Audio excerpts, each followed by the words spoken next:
Seguimos llevando la serie del Sermón del Monte y hoy nos encontramos en la segunda de las bienaventuranzas.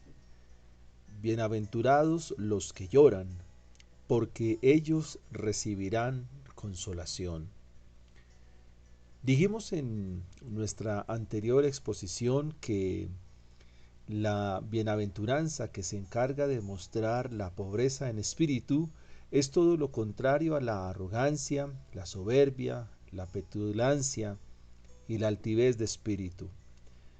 En esta ocasión nos concentraremos para seguir escuchando los labios de nuestro bendito y glorioso Salvador Jesucristo, que una vez más nos indican y nos dicen que son bienaventurados los que lloran, porque ellos recibirán consolación.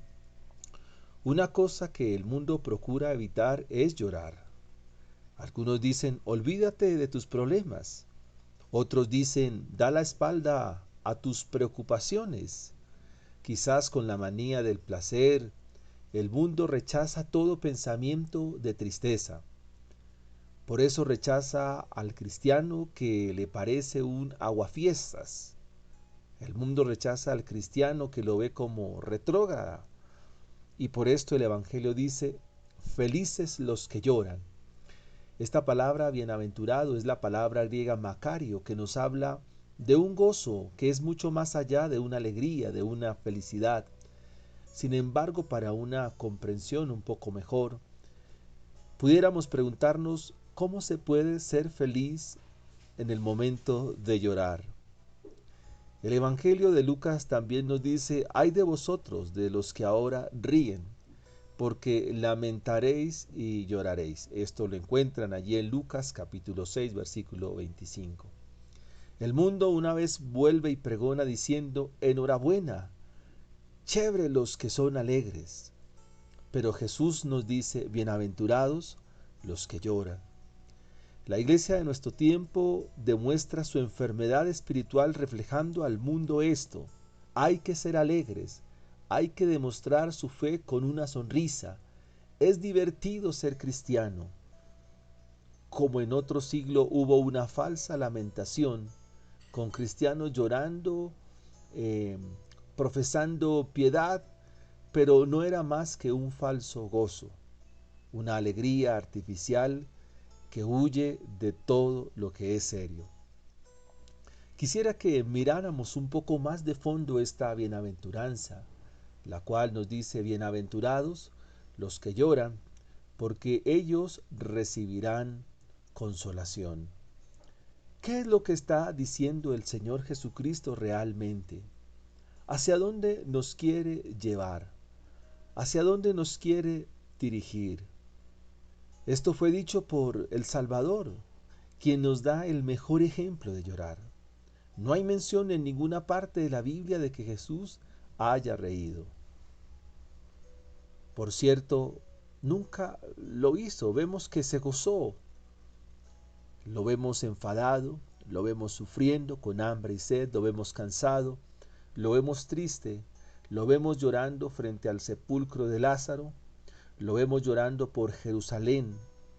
E Isaías nos presenta al Señor Jesucristo como el varón de dolores, como el varón que está experimentando, como el varón que experimentó quebranto, allí en Isaías 53:3. Vuelvo y repito nuestra pregunta, ¿hacia dónde nos quiere llevar el Señor? Hemos dicho que el ser humano tiene algo grave en su corazón. El ser humano tiene algo grave en su vida. Es terrible lo que el ser humano vive en su corazón.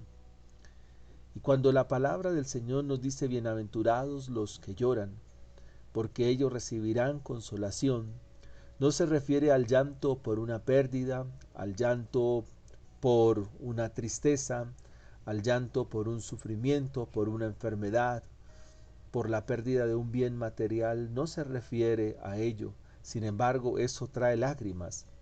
Pero lo que el Señor quiere enseñarnos es que todo aquel discípulo que viene a Él y todo aquel que le sigue a Él va a llorar por su pecado. ¿Por qué? Porque el pecado es la ofensa que hemos levantado a Dios. El pecado es la transgresión de su ley y eso debe compungirnos de corazón. Eso debe llevarnos a una profunda tristeza que deja aflorar lágrimas sobre nuestra mejilla porque hemos atentado gravemente contra Dios. Esa es la razón y el fundamento de esta bienaventuranza.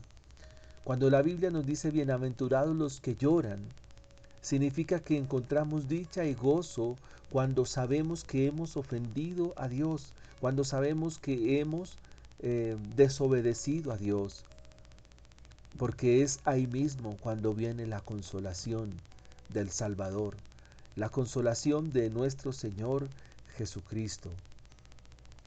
Un verdadero creyente llora por su pecado, pero haya consuelo en Dios. El verdadero creyente grita, se desespera porque su pecado es terrible, pero encuentra consolación en Cristo Jesús. El Salmo 32 nos dice que es un salmo que se escribe precisamente en el lloro, en el dolor, en la tristeza. El Salmo 51 se escribe también en las mismas condiciones. Y la Biblia nos presenta de manera explícita, de manera contundente, que cuando no se confiesa el pecado y se guarda el pecado y no lloramos por él, entonces nuestras sequedades se vuelven, nuestras eh, verdades se vuelven en sequedades de verano. El Salmo 32 dice, bienaventurado aquel cuya transgresión ha sido perdonada y cubierto su pecado. Bienaventurado el hombre a quien Jehová no culpa de iniquidad y en cuyo espíritu no hay engaño.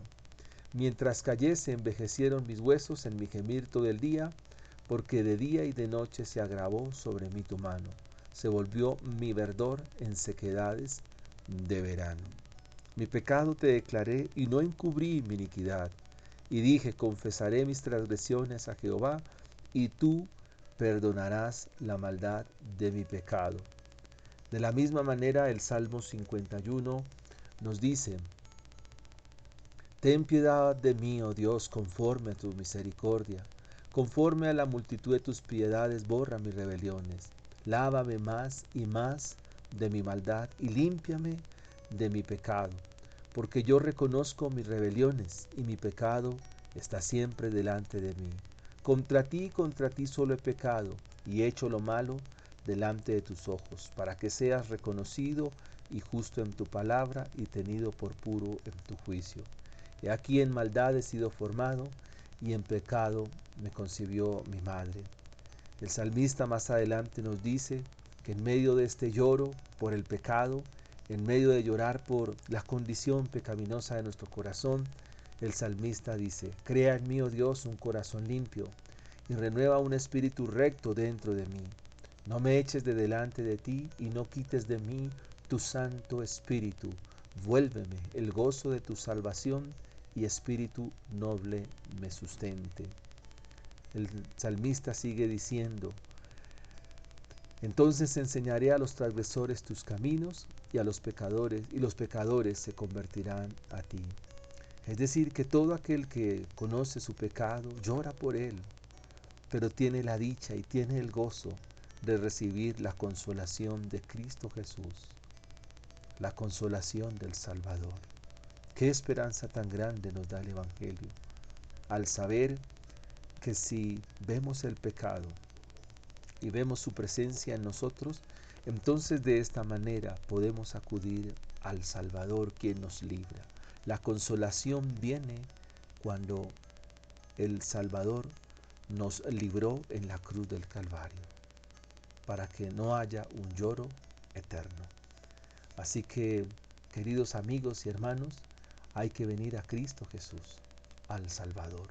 En Él encontramos consolación cuando lloramos por nuestro pecado.